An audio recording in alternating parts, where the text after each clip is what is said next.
কাজ করতে, করতে মনেই নেই যে আজকে আমাকে দাওয়াতে যেতে হবে আমার ফুপুর বাসায়।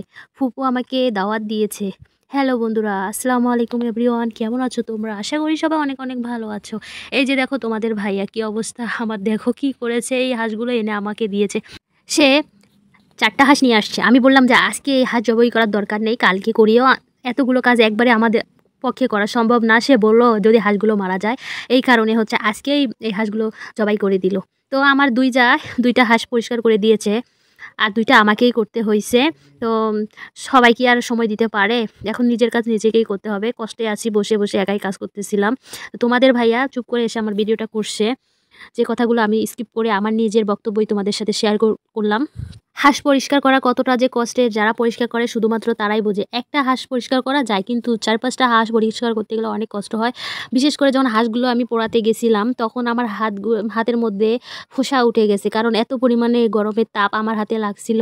আমার ভাতিজাকে বললাম তুমি আস্তে আস্তে তাপ দাও, সে এত বড় বড় কাগজ সবগুলো একসাথে দিয়েছে। আর হাঁস পোড়া কি আমারই মনে হয় হাত পুড়ে গেল। কি কষ্ট করে যে ৪টা হাঁস পোড়ালাম, আল্লাহ, আমি যে কি কষ্টটাই করলাম। শেষ সময়ে তোমাদের ভাইয়া এসে দেখলো আমার নাকি গা ঘেমে গেছে। এই জন্য ঘর থেকে চার্জার ফ্যানটা এনে আমাকে সেট করে দিল। আমি বললাম এত কষ্ট করার দরকার নেই, তোমার কষ্ট করেছে আমিই করি, তোমার কোনো কষ্ট করার দরকার নেই।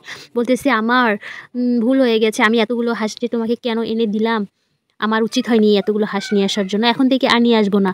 তারপরে এই হাঁস পরিষ্কার করতে ধরছি হচ্ছে ৩টার সময়, হাঁস পরিষ্কার হয়েছে ৬:৩০টার সময়। তো ৬:৩০টার সময় হাঁস পরিষ্কার পরে হাঁসের মাংস কেটে ফ্রিজের মধ্যে রেখে দিলাম। তারপর হচ্ছে ৭টার সময় আমি গোসল করছি। এই নোংরা কাপড় নিয়ে তো আর থাকা যাবে না, গন্ধ করবে, এই জন্য গোসল টোসল করে তারপরে রেডি হয়ে ফুপুর বাড়ির উদ্দেশ্যে কিন্তু রওনা দিলাম। তো পাশেই হচ্ছে আমার ফুপুর বাড়ি, আমার একমাত্র ফুপু, তোমরা তো অনেকেই জানো। তারপর আমরা ৩ জন চলে গেলাম হচ্ছে স্ট্যান্ডে গিয়ে তোমাদের ভাইয়া বললো যে তুমি এখানে দোকানের পাশে বসো, আমি তোমাদের জন্য হচ্ছে মিষ্টি নিয়ে আসি। তো মিষ্টি নিতে চলে গেছে, আর আমি এদিকে বসেছিলাম। তো হঠাৎ করে আমার দেওররা আমার পাশে আসছে আর বললো যে ভাবি কেমন আছেন? আমি বললাম যে তোরা কেমন আছিস, কোথায় যাচ্ছিস? তারপরে আমার পাশে বসলো। তা ওদের বললাম যে তোরা কিছু কিনে আমাকে খাওয়া। বলতেছে কি খাবেন বলেন? আমি বললাম যে তোরা যা খাবি তাই খাবো, তো এখানে 2টা ফ্রিজ আছে, যেটা ভালো লাগে সেটাই খাবো, বল খাবো কি খাবো না। বলতেছে খান।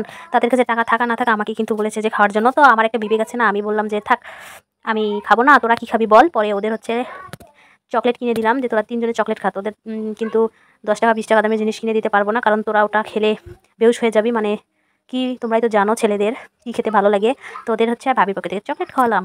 তারপর তোমার ভাইয়া চলে আসলো মিষ্টি নিয়ে। তারপর বললাম যে একটা 7 আপ নাও। তোমার ভাইয়া আবার নিল হচ্ছে মোজো নেওয়ার পর আমরা হচ্ছে চলে গেলাম ফুপুর বাসায়। তো ফুপু এই দেখো কত সুন্দর করে পোলাও রান্না করছে, পোলাওটা অনেক সুন্দর হয়েছে।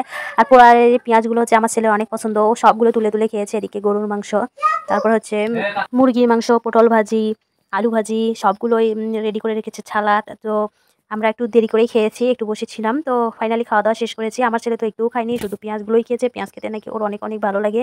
তো তারপরে হঠাৎ করে ট্রেন চলে আসলো। এদের বাসা থেকে ট্রেন কিন্তু তাড়াতাড়ি দেখা যায়, মানে বাড়ির সাথে কিন্তু ট্রেন যায়। তো কুড়িগ্রাম এক্সপ্রেস চলে আসছে। তো ছেলে আমার দৌড় মেরে চলে গেলো ট্রেন দেখার জন্য।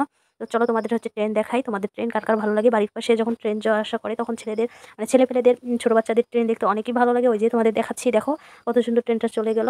আর বাইরে প্রচুর বাতাস, অনেক অনেক ভালো লাগে এই বাতাস আমার অনেক ভালো লাগে। সত্যি কথা বলতে আজকে আমি অনেক কাজ করেছি, আর কাজ করতে করতে হাতের ব্যথা হয়ে গেছে নখে। তোমাদের বললাম তো, মুরগি পরিষ্কার করলাম, প্লাস হচ্ছে হাঁস পরিষ্কার করলাম এবং কাটলাম। এখন আমি বাসায় গিয়ে ঘুম দেবো। তো বন্ধুরা তোমরা ভালো থেকো সবাই, আল্লাহ হাফেজ, গুড নাইট।